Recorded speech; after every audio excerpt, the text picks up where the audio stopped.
You're concerned about the omens and not the 14-foot man claiming to be your emperor. Seriously, having a conversation with this man would be like talking to a giraffe. Hello everybody, my name is YujimboXD and welcome to the channel. And we're back to more mods for Hearts of Iron this week, with a mod that may have been on my mind last week. This is the Unification Wars. This is the Warhammer 40k Age of Strife mod that takes place on a ruined Earth, or Terra as they call it. So this is a mod that basically takes place in the Warhammer 40k universe, which is a sci-fi fantasy franchise that's been around since the 80s. It's even older than I am, shockingly. So this mod has been out for quite a while and is now in beta, and I figured out of all the fantasy franchises we've looked at, 40k might be one of the more appropriate ones for Hearts of Iron. So this is a mod that takes place on Earth in the 30th millennia and is basically the founding of the Imperium. So I know a bit about the 40k universe, mostly through video games like Dawn of War, and I played a bit of Rogue Trader, but this is a timeline that I am unfamiliar with. But let's look at our cast of players. Yes, Earth is basically ruled now by a series of warlords and techno-barbarians, but I'm not interested in playing the dregs of the wasteland. I think there's a mysterious master of lines I'd rather look at first. I think he has some bold ideas for humanity. So let's take a look at the map. Yep, as you can see, 30,000 years in the future, Earth has gotten even worse. But hey, at least some countries got some free real estate when the ocean started to dry up. Too bad it looks like every major nation has collapsed. So this is basically a post-apocalyptic world. Most of humanity has fled to other planets at this point, but not us. We will boldly make our stand here on Terra, and we'll start off in the Himalayas of all places. So I'll leave historical on, and we have Iron Man mode off, and let's get into it. All right, so here we are in the Himalayas with our little tiny tribe surrounded by many other tiny tribes. But while some may see this as us surrounded by enemies, I see it as surrounded by opportunity. Let's take a look at the focus tree. Yeah, not the biggest focus tree I've seen. It will give us a few items for expansion and building up our economy, but I think because world tension's already at 100%, we'll be able to declare wars pretty much whenever we want, so it shouldn't be too much of an issue. And let's take a look at the research. It looks to be a stripped down version of the vanilla tree. They've seemed to really have simplified things, and luckily for me, I don't see any navy here, so I'm already liking this mod. But there are some other technologies that I think we have to scavenge and find first. And perhaps we can even find some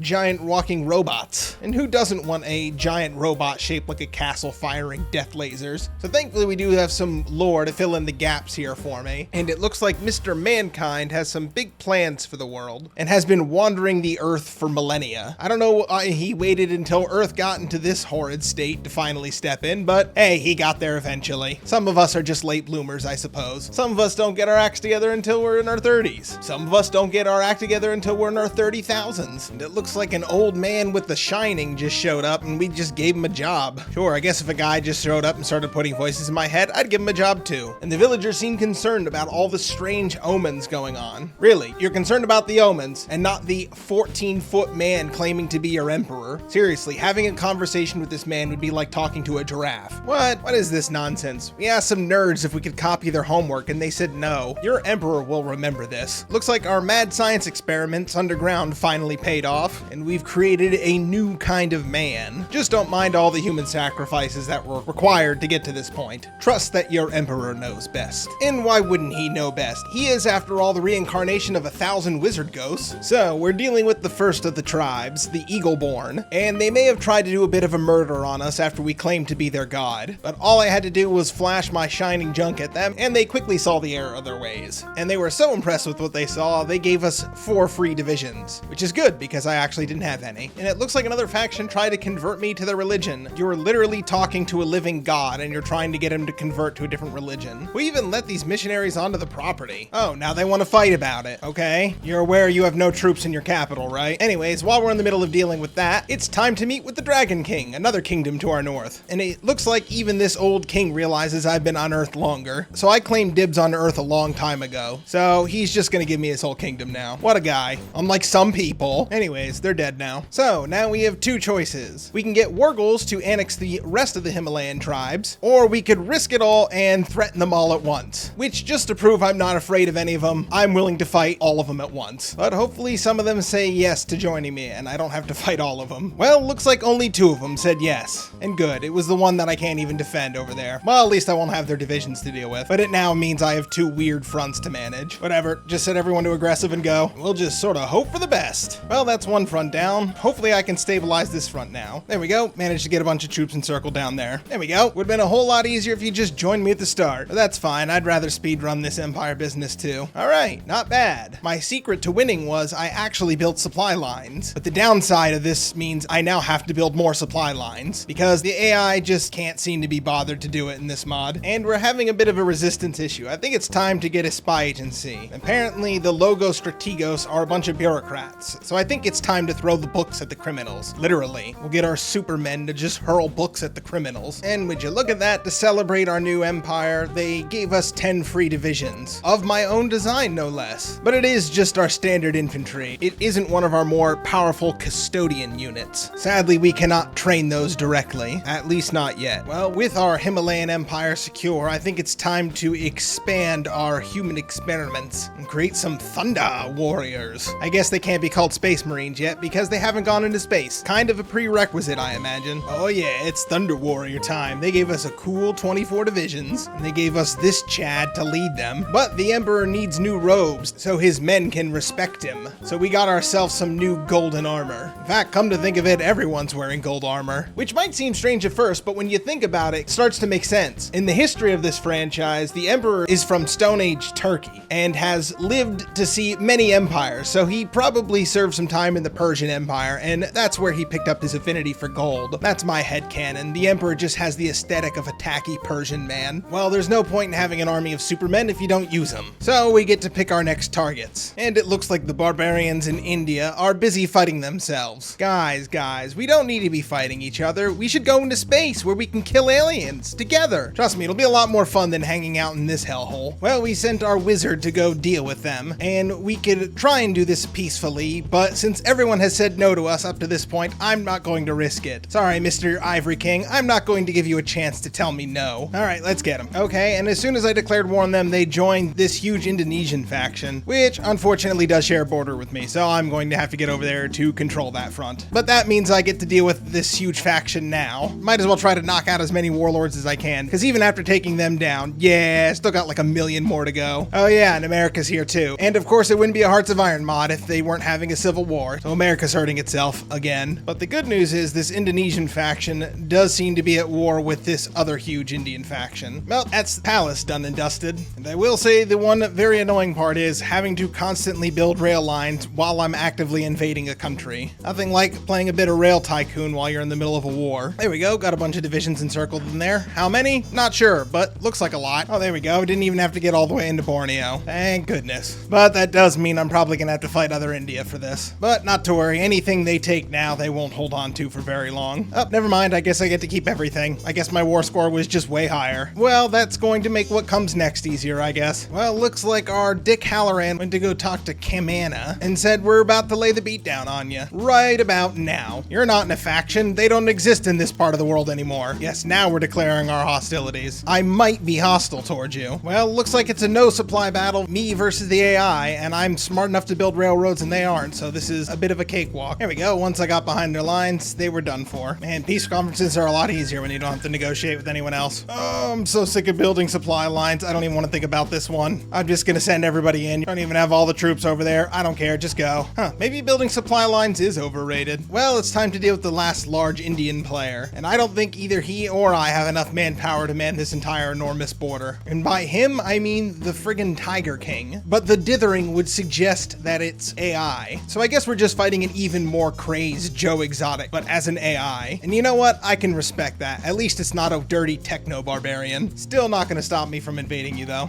I may be using minimum brain power to fight these wars, but my soft attack numbers are better than yours. That means you're going to get completely slapped around. Yeah, kind of like that. Oh, and why did that leave their puppet alive? Well, I'll clean them up here. Give me 1 second. There we go. And I'm not really sure why I had to clean up their puppet separately. When did I go to war with the children of Luca? I don't remember that happening. What I do remember happening is I got a war goal to take out Salonia, so I'm going to do that. That was the war I was actually planning on having, but hey, I'll take a little bonus war on top of that. There we go. Already got a bunch of the units encircled around their capital. There we go. Took them down at the same time. And now that's a bit of a coastline, which I'm just going to assume is just an ocean filled with toxic waste. Fun for the whole family. Well, I have a special project if I can take Urartu, but in order to do that, I have to go through the Aamit Empire and all their puppets. That's okay. I think it's time for Daddy to come home. Let me show you how a real Persian parties. You don't have nearly enough gold trim to be ruling over this area. Oh yeah, and I stole their and their puppets' cipher. So I guess I'll go ahead and use that. They would actually call in their puppets. Maybe they won't. Oh, there they go. Now they called in the rest of their puppets. Just in time for them to all die. There we go. Made a bit of a mess on the lines, but didn't matter in the end. Jeez, man, why even bothering with this puppet nonsense? Kings deal with puppets. Emperors rule an empire. Get what I'm saying? That's okay. You're not busy anymore, so you got time to learn how we do things around here. All right, let's crack Mount Ariad open and see what secrets it's hiding. Tell you what it's not hiding, a formidable defense. Well, I captured Ariad, and I've completed my focus, and it hasn't appeared to have given me anything. I don't think this focus is finished. Did I mention this mod is in beta? But who needs Titan and cyber horses when I got the best lads in the galaxy by my side? And I would never do anything to betray them, although they are growing a bit unstable, so I think I am going to have to purge them all. I think I might have to give them the old Yeller treatment. That's okay. I'm working on my new favorite children instead, although it's going to take a few years for that project to get off the ground. But I can throw some equipment at it and speed it up a little bit. But that is the end of our focus tree proper, and now we just have decisions to get war goals on the rest of the planet. But seeing how I have to constantly build railways every time I invade somebody, and given how many people that left, I think I'll probably end up spending more time building railways than actually fighting wars. So that was the Unification Wars. So final thoughts on the mod. I thought it was all right. I got to learn a lot more about 40k, in particular a timeline I didn't know a lot about. And after hinting at being a big 40k fan for all these years, it's nice to finally come and look at a mod that tries to pay homage to that. And even though it's a really large map, it runs really well even at 5 speed. Only downside was, even though this is in beta, some of the focuses don't appear to be finished. And at one point there was a game-breaking crash that I had to go back several saves to get around. So that was really frustrating. And having to manually build all the infrastructure after every invasion is incredibly tedious. But overall, I'd recommend the mod, especially if you're a fan of the Warhammer universe. So hopefully next time if I come back to this mod, they'll finish implementing some of these features. But that is where we'll leave it off for tonight. Thank you all so much for watching. If there are any other games or mods you'd like to see, let me know down below, or you can drop me a line over on our community Discord. As for me, I'm off to go commit some heresy. Good night, everyone.